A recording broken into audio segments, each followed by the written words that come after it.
don't know where you may be right now in your life, but if God told you to subdue, you need to bring it under control. Your relationship with Jesus may seem like it's out of control. You need to bring it under control. How do you do that? By going back to the Father, by going back to Daddy, asking for forgiveness, repenting and turning from your sin. Whatever it is that you have been struggling with, you need to cast that on the Lord. If you want your life and your spiritual life to be brought back under control, you need to you need to take it back to the Father. If you want to bring your marriage back under control, as a husband and a wife, you got to go back to the Father. If you want to bring your finances back under control, you need to see what is coming in, what is going out, and ask God to give you the wisdom to steward what He blessed you with. You need to bring your children back under control. If you feel as though they being disrespectful, you got to take it back to what God said. Train up a child in the way that they should go so that when they get older, they won't depart from it. You need to teach them respect. Yes, sir. No, sir. Yes, ma'am. No, ma'am. They need to respect authority. Bring it back under control. Woo! Jesus. I feel God up in here. Look. I feel God up you. Whatever it is in your life that is out of control, you need to ask God to give you the wisdom to bring it under control and give it to the one who's in control. In Jesus' name. Point number 3.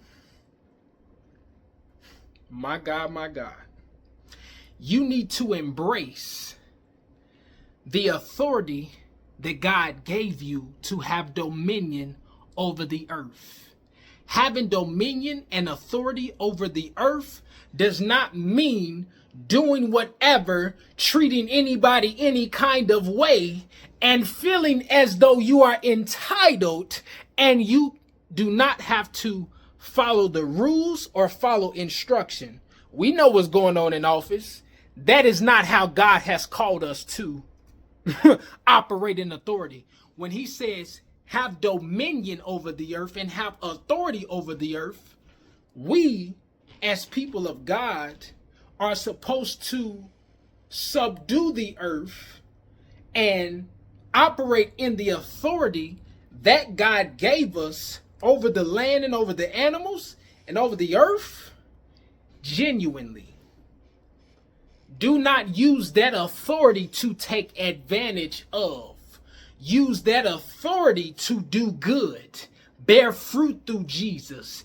Be a blessing to others.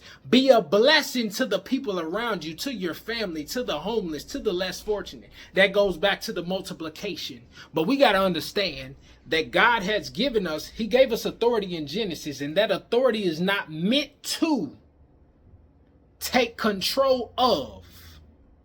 But when it's brought under control with the help of God, and we actually embrace the authority that God has given us, then we stop being mad at the world. We stop being mad at our job. We stop being mad at the government. We stop being mad at the president and understand that true and real authority and control comes from God.